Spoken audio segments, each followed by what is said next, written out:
We are live. Hello, Dr. John. We're live. Good morning, Janice, and welcome everybody to Outside the Box 2020 with Janice Paul from Clarity Based Marketing and Dr. John Rothwell, Advanced Practice Registered Nurse with Island Direct Primary Care. Glad to have everybody here today. Yeah. How was that? It was nice. That was nice. I was just like, wow, it sounds great. Maybe you should just come along with me wherever I go and just introduce me when I walk in the door. How's that? Right? As long as I don't start it off with welcome to the stage, Miss Janet. Oh. I don't know. I'm okay with that. I'm okay. You can do that. Yeah. We'll be walking in. People will say, who is this guy? Oh, he's my announcer. He announces me. I'm your John. Yeah. Very nice. Very nice. Okay. So what are we talking about today? Go right into our conversation. So the subject today, I'm trying to focus in. And so the subject today is 2 things to know about leaky gut syndrome. Because I just have to say, the whole leaky gut syndrome and, all the gut stuff, I know gut stuff is important, but I also am kind of skeptical in that it feels like. Still? You know me, right? Right? You know me. Mm-hmm. And no, yes and no. Because I feel like everything gets blamed on that. And so sometimes I feel like it's kind of a scapegoaty kind of thing. Back in the day when everybody's kids got their tonsils out and everybody's kids got tubes in their ears. And now it's like everybody has leaky gut syndrome. And, I'm skeptical. It's what I do. Yeah. Well, look, it's important. And I always encourage, everybody knows you're a patient, and I encourage all my other patients to ask questions, and it's important to question. Look, if you can't question and your provider's not listening to you, then it's overwhelming, right? And so you should be finding a provider that you can question and ask those questions to, and look, just be just as open to listen too. And so it's a relationship. Yeah, absolutely. And I am open to listen. So that being said, let's start the first thing. Let's start with the first thing. The first thing. Did you know that anti-inflammatories cause leaky gut? Okay. Stop right there. Anti-inflammatories may cause leaky gut. All right. So define what an anti-inflammatory is. So why don't we define first what leaky gut is? Okay. And so leaky gut is when bacteria and other toxins get into the bloodstream through the gut. And so if we were to decide, what's the gut, right? Is the stomach the gut? Do you know what the gut is? I never really thought about it. Yeah. To be honest with you. Punched in the gut. Mm-hmm. It's like your stomach area. Your stomach area, right? Okay. So your gut is your small intestines and your large intestines. Okay. And so it's like the whole thing. The whole kit and caboodle. And so most of your nutrients are absorbed in the gut. Your food's broken down in the stomach. And then it goes from the stomach into your small intestines. Your small intestines takes all the vitamins and minerals and all the good stuff that your body needs and puts it into the bloodstream, and so it can get into your cells. And then stop. Okay, so you eat your food, it goes down into your stomach. There. Yep. Then right below that, mouth, esophagus. Stomach. Okay, mouth, esophagus. Stomach. Which is right there at the bottom of your rib cage, right? Yeah. Have a little anatomy lesson here. Yep. Small intestine. Small intestine. Okay. Large intestine. Okay. And then your rectum and anus makes up the end of your digestive system. Okay. And so when you eat and drink, your body goes through a process. Okay. All right. So this is a little off, but not really. So when your food hits your stomach, what's your stomach doing? So you have 2 things, and everyone thinks that they have indigestion and they need an antacid and they have increased acid, which is what's causing reflux and those kind of things. Very common, very common, very common. Very common thought. Okay. What's just as uncommon is low acid versus high acid. And most providers actually, I can't say most providers because that's not really doctorate level speaking, but let's say most of us experience the take omeprazole, take Pepsid, take some kind of acid reducer. Yep. Because because the reflux. Right. And reality is we very, very rarely check for decreased acid. And so we take something and we reduce acid when someone who actually already has a reduced acid.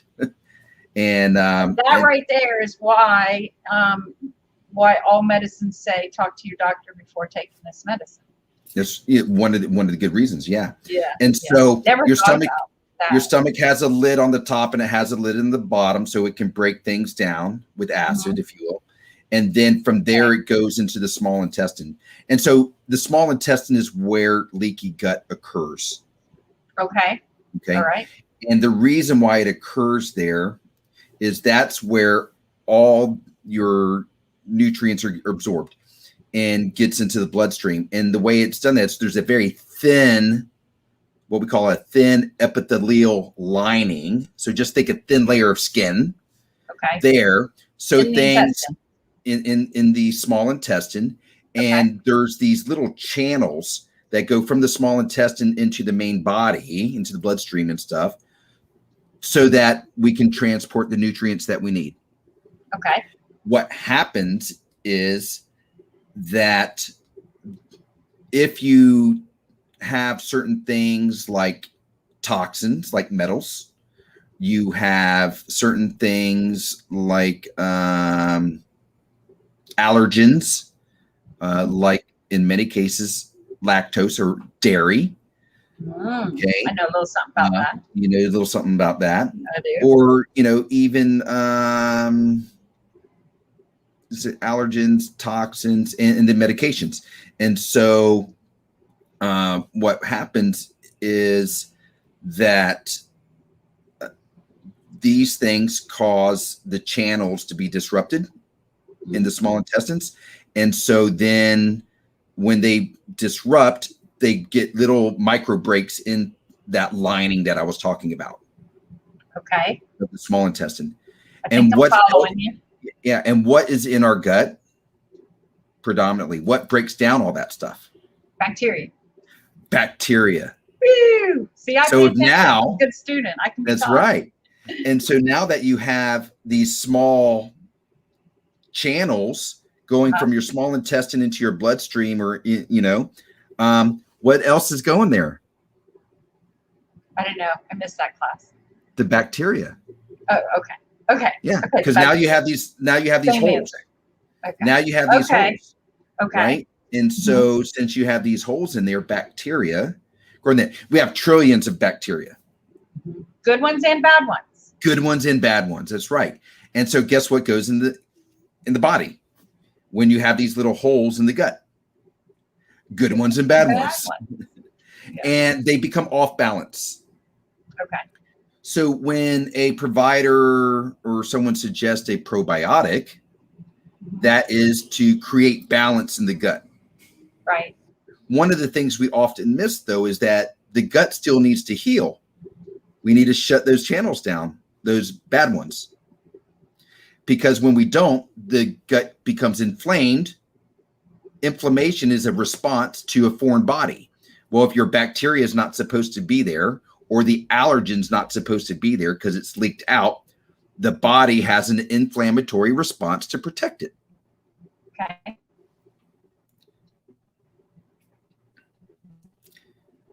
You see what I'm saying?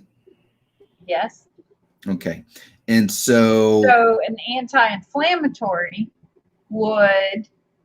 So a non-steroidal anti-inflammatory, so ibuprofen or Aleve, these kind of things. What's one of the main things that providers tell you to do before you take that medicine? Talk to your doctor. I don't know. I don't know. Take it with food. Okay. Right? And why? Class too. Take it with food. I don't know why. I don't know. Because it upsets your stomach. Okay. And it upsets your gut. And so because it does that, then what happens is when you take too much of this stuff, like too much ibuprofen or Aleve, then it does exactly what you don't want to do. You're taking it to reduce inflammation, right? And here you are taking it, and because you're not taking it the right way, or you take too much of it, the body's responding to it with inflammation.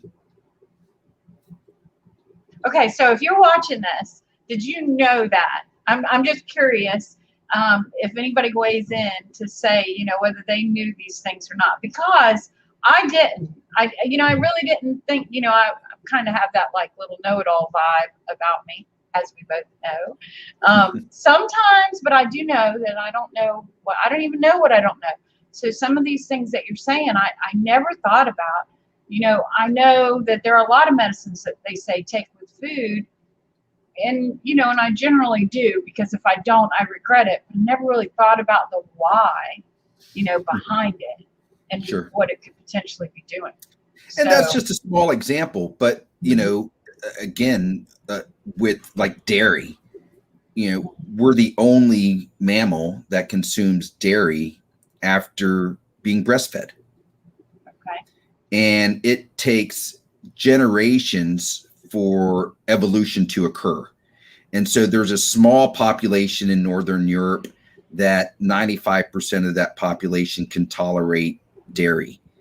Outside of that, many people have a dairy and sensitivity, an intolerance, or an allergen, and they're not all the same. But at the end of the day, it just takes a small amount to cause an inflammatory response. Yeah. Right. And I'll tell you that I'm finding the older I get and the more, I guess, out of whack my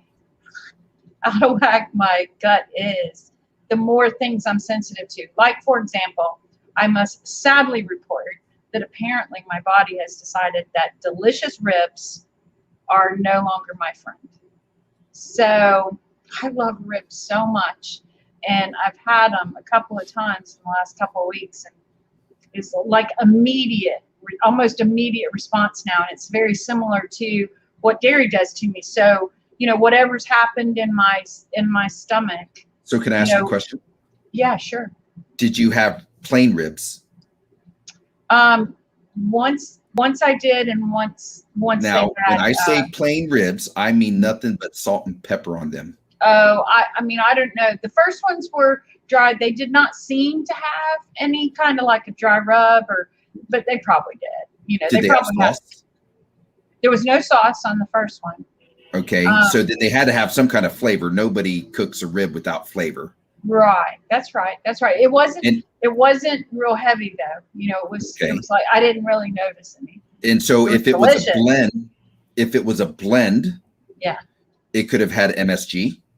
Yeah. It could have had some kind of artificial color or artificial or sweetener or brown sugar, or I can keep going on, right? I know. I mean, I'm a barbecuer. I mean, I'm a Carolina boy, and I love barbecue outside, right? So one is you got to look at those things. So that's why when people work with us at Island Direct Primary Care, we often talk about an anti-inflammatory protocol when it comes to nutrition. And we want to eliminate these things that could potentially cause an inflammatory response. And so we kind of go through the whole 30 approach. Looks a little like keto, acts more like paleo. If people are disciplined enough, or they have enough, I'm ready to go for it type attitude, and they do it. And so when we eliminate all that stuff, then when we start reintroducing it back, that's really when we find out. So for me, for example, I did it because of my spouse and her autoimmunity. And so what I found was, if I eat Chinese food, I have to be careful what kind of Chinese food that I eat now, because of the MSG and the food colorings and that kind of thing. My body actually responds negatively to it. Doesn't mean I'm allergic. It just means that I'm sensitive. So let me ask you this though. So going, back to the leaky gut, syndrome. Like I said, I'm skeptical as to whether as many people who claim to have leaky gut or really do. Like, I mean, what do you have leaky gut? I mean, how do you know, first of all? Well, I just told you, right? So Okay. I respond negatively when I eat certain things. So does that indicate that you have that leaky gut it indicates syndrome? that I have some kind of inflammation. Okay. It causes like bloating, gas, Right. flatulence and all that stuff. Mhm. Those are some symptoms of what you would get in a leaky gut type scenario. Okay. And so where your gut is off of balance doesn't necessarily mean that you have all these. Look, I don't want to scare anybody. You're not having all these toxins and bacteria just pouring into your body, right? Right. There's a way to make this better, and that is, a good multi-strand probiotic. If you're a woman and yeast is very uncommon, you need to make sure it's a different kind of probiotic, and then you need to meet the right amino acids to heal that lining. And so then what happens is you heal the lining. You might eat some of these things on your cheat day because, look, everyone wants to have a little cheat every once in a while, right? Yeah, and absolutely. So you have your cheat day, and then your belly's all bloated up. You got gas, whatever. You don't feel good. You're just uncomfortable. And does that mean you're going to have leaky gut again right away? No, it doesn't. It just means that, don't do it again. You need to wait a little while and let your body kind of absorb and do its thing and let things pass the natural way. So it's one of the reasons why I take a probiotic on it every day. My wife is on 2 different probiotics and an amino acid every day to make sure that the integrity of her gut stays healthy, because she has autoimmunity. So she, an autoimmune disorder. And so to make sure that she maintains the integrity of her gut, we have her on her probiotics, 2 different ones. So. Okay. So, all right. So let me ask you this, on one thing. So we're gonna wrap up with 2 important things about leaky gut. One that I want to wrap up with is what's the best way to determine that you have leaky gut? Is it by assessing symptoms, or is there some kind of test? It short. Make that a short answer. There is no short answer to it, but okay. I'll try. All right. Okay. 1, find you a practitioner that's willing to order the appropriate testing. If you go with functional medicine tests with gut health, I tend to find that those are a little bit more reliable and specific. Okay.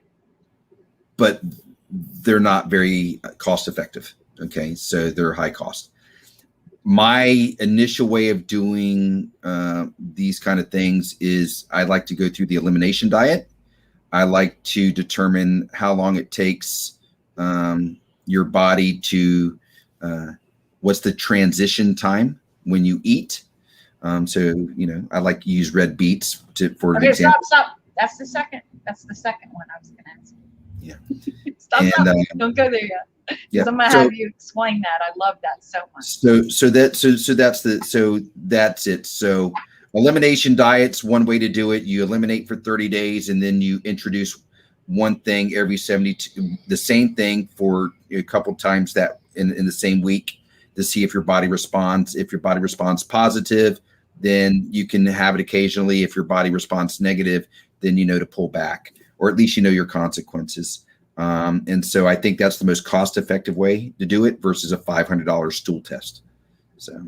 Okay, so let's wrap with number 2, which was I wanted you to tell everyone that very tangible, free way to kind of assess what your body's doing with the beets. I thought that was fascinating. So this is a free test. You can do this at home, and it's $3.99 at Publix. and you Okay. can pick it up in the produce section. Okay. And they're red beets, right? Okay. And Yeah. so red beets are extremely healthy. You want fresh beets, not the ones that have already been cleaned in a Ziploc bag or whatever. Get fresh red beets and cut off your greens. Save those for a salad. Wash your beets. Then take coconut oil and rub them with coconut oil. Wrap them in aluminum foil. Bake them in the oven until they're kind of, you can kind of like a baked potato, where you can Okay. kind of push into them where they're somewhat soft but have some firmness to them.